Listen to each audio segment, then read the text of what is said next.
প্রথমেই বলছি, ভাইরাল হওয়ার কোনো ইন্টেনশন আমার নাই। যদি থাকতো তাহলে 2024 সালে আমি তাকে নিয়ে ভিডিও বানাইতাম। এই যে স্মৃতি, ব্লগার স্মৃতি, উনি 2024 সালে আমার কাছ থেকে 13ই মে আমার কাছ থেকে 26,000 টাকা গুনে গুনে নিচে 4টা ভিডিও প্রমোশন করার জন্য।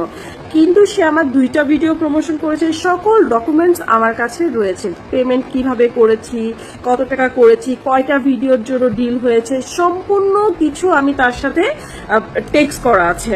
এইগুলো নিয়ে আমি তার নামে মামলা করব। এই 24 সাল থেকে এই 26 সাল পর্যন্ত সে আমাকে ভিখারির মতো তার পিছনে ঘুরাইছে। আমি অনেকবার বহুবার বলেছি যে আপু আপনি আমার টাকাটা পেমেন্ট করে দেন, আমি আপনার ভিডিওর দরকার নাই। কিন্তু উনি আমাকে একদিন 2 দিন করতে করতে উনি বহুদিন আমাকে ঘুরাইছে। তারপর লাস্ট বার এই যে মার্চের 1 তারিখে আমি ওনাকে এই কম্বোটা ওনাকে পাঠাইছি। দেখো, এই কম্বোটা পাঠাইছি। উনি ওই কম্বোটা নিয়ে ওই মার্চের 1 তারিখ থেকে ঈদের আগে আমাকে ভিডিও দেওয়ার কথা ছিল, দেয় নাই।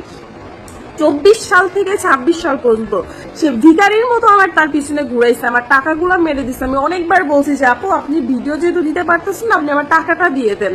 এই 2টা বছর আমি তার পিছনে মনে হাজার হাজার টেক্সট করছি, হাজার হাজার কল দিছি, সে কোনো ভার রেসপন্স করেনি। সে বাখালি বলে আমি অসুস্থ, আমি অসুস্থ অসুস্থ, কিন্তু তাকে আমি সবকিছুই দেখি ঠিকঠাক চলে, কিন্তু আমার টাকাগুলো নেওয়ার পর তার আর কোনো রেসপন্সিবিলিটি নাই। হ্যাঁ, সে অনেকবার বলছে সরি, কিন্তু ভাই সরি দিয়ে আমি কি করবো, যেখানে আমার টাকা তুমি নিছো, আমার লাইফে।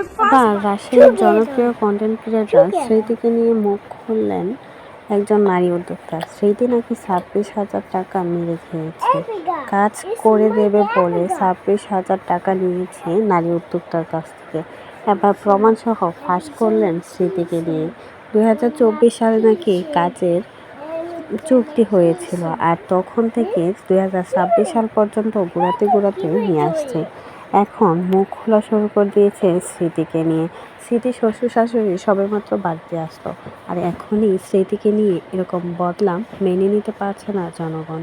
সবাই তো বলছে ভাইরাল হওয়ার জন্য নাকি স্মৃতির নামে মিথ্যা বলছে। তো পুরো ভিডিওটা দেখতে থাকুন, বিস্তারিত জানতে। এটা ছিল কাউকে দিয়ে আমি প্রমোশন করাচ্ছিলাম, কিন্তু ফার্স্ট বারের এক্সপিরিয়েন্সটা এত বেশি খারাপ কি বলবো। তাই এইসব মানুষ মুখোশধারী, মানুষের সামনে খুবই ভালো, মানুষের সেবা করে, আবার এইদিকে মানুষের টাকা মাইরা খায়। ভাই এগুলো মানুষ কেমন মানুষ আমি বুঝি না। আমার 26,000 টাকা, আমার 26,000 টাকা তার কাছে। তার 4টা ভিডিও দেওয়ার কথা ছিল, সে 2টা ভিডিও দিছে।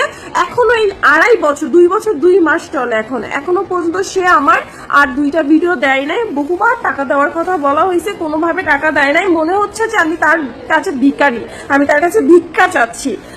তার আচরণটা এরকম হচ্ছে যে আমি তার কাছে ভিক্ষা চাচ্ছি। আমি বারবার তাকে টেক্সট করবো, টেক্সট করে করে আমি তাকে বারবার রিমাইন্ডার দিব।